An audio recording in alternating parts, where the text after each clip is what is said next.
All right, that is the hop experiment beer. So that is Brew 1. Well, I'll say it's bittered with Newport, flavored with Brew 1, dry hopped with Simcoe. So yeah, it's pretty good. It's pretty good.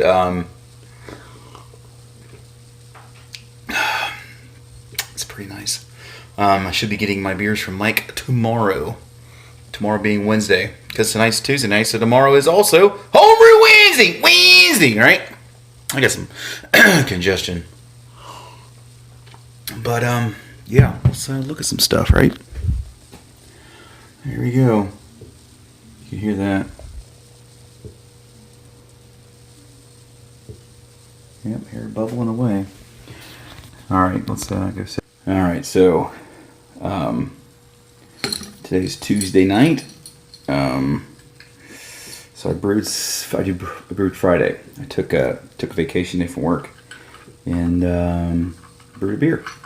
So my accidental haze IPA is blown, so that keg is empty. So I have an open spot, right? So what I did was,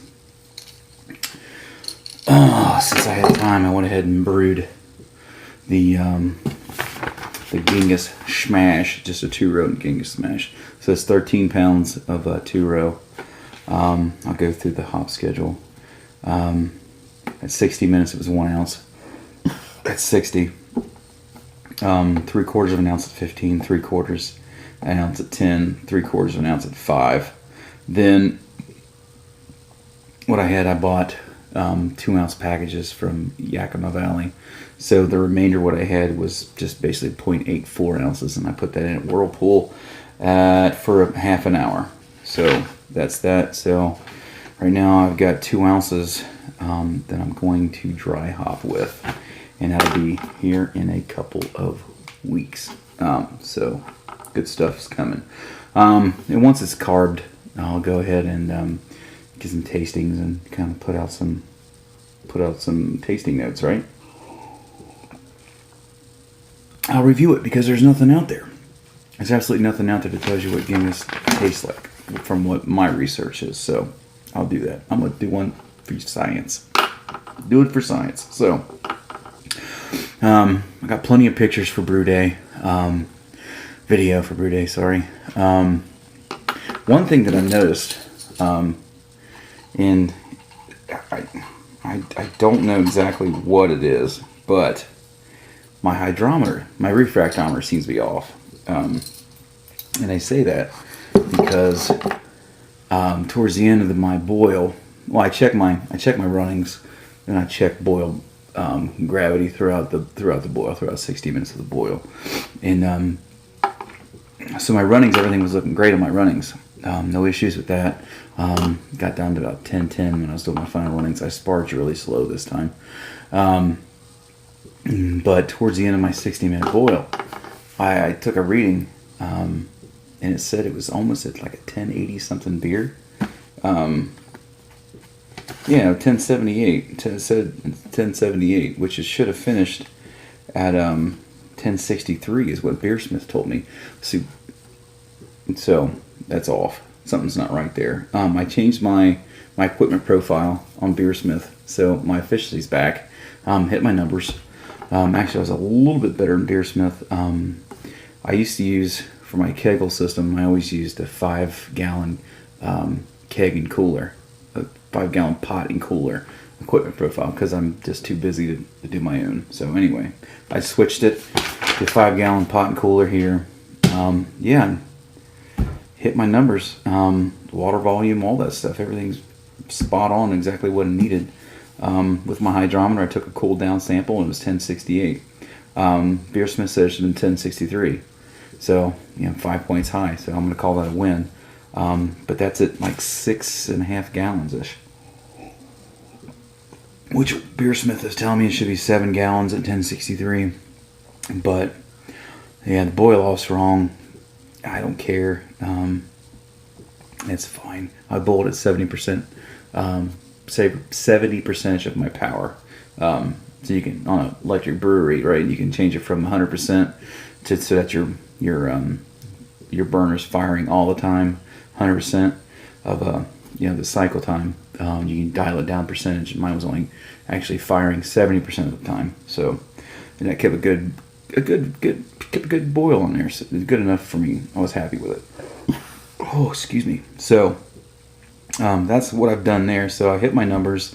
Volume, no, I'm not worried about volume because I can only keg 5, right? So whatever. Yeah.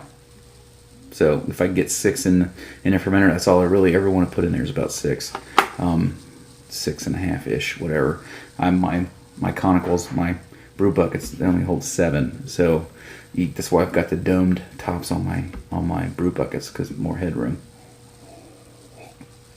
So I got to think about what I'm going to do about my refractometer. I don't know if it's good at lower gravities and it just gets worse as the gravity goes up. I mean, I guess I could always create some kind of sugar water solution and use my hydrometer to figure out the gravity and kind of step it up and see where I'm at. See if it's fine up to 1040 or if it's fine to 1030 or 1050, then it kind of goes wonky after that. Or I can spend a little bit of money and just buy myself a newer one, a little bit better one than what I got.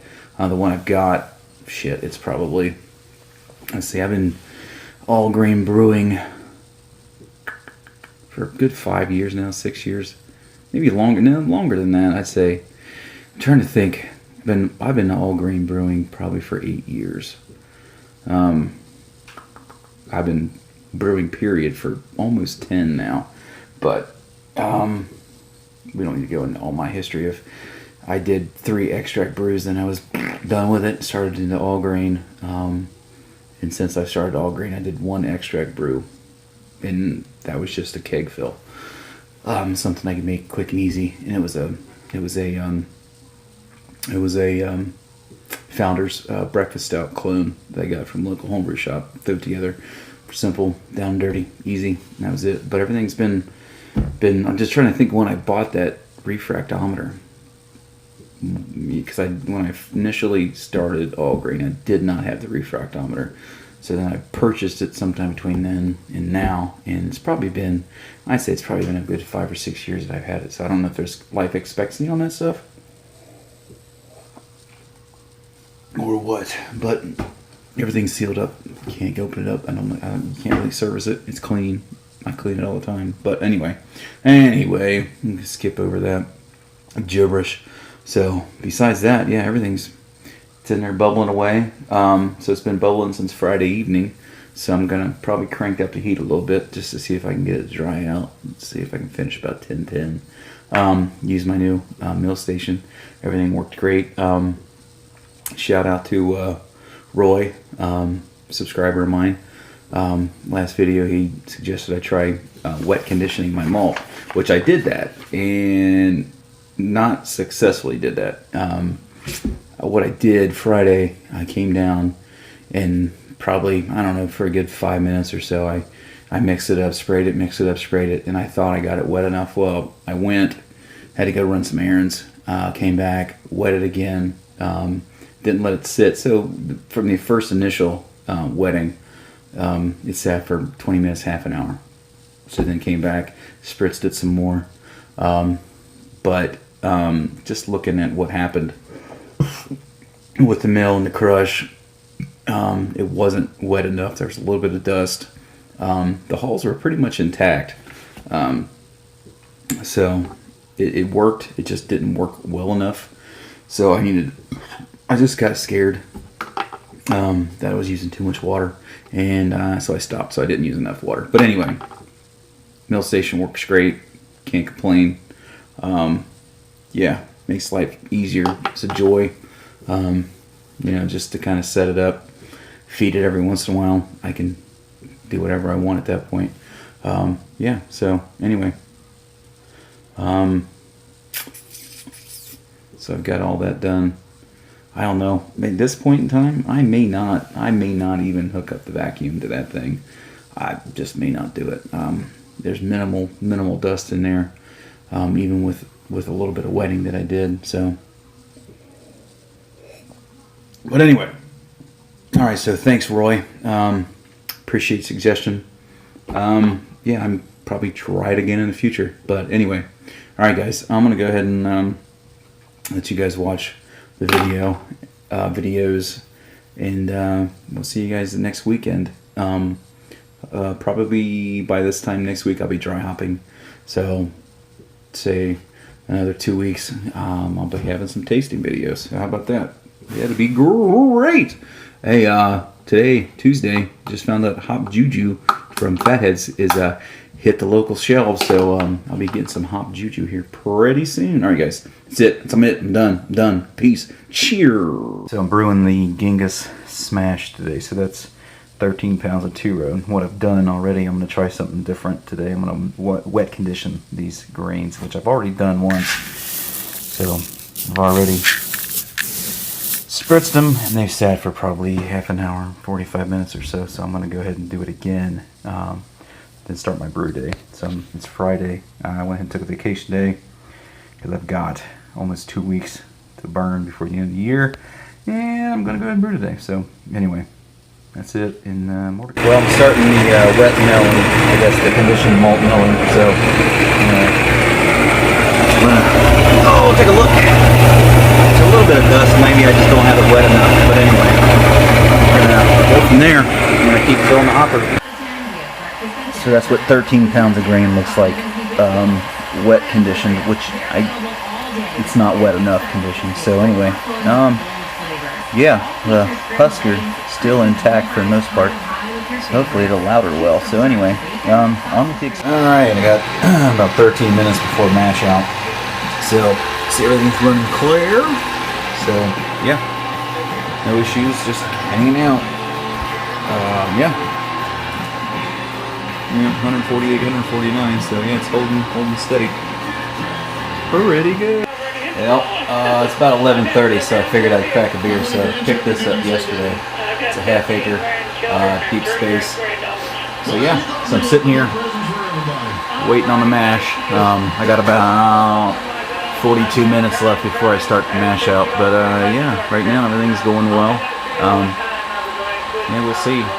Still not running off as fast as I'd like. I went ahead and I added a pound of rice hulls in there just for S's and G's. But anyway, all right, guys, that's got my hops measured out. Everything's ready to go.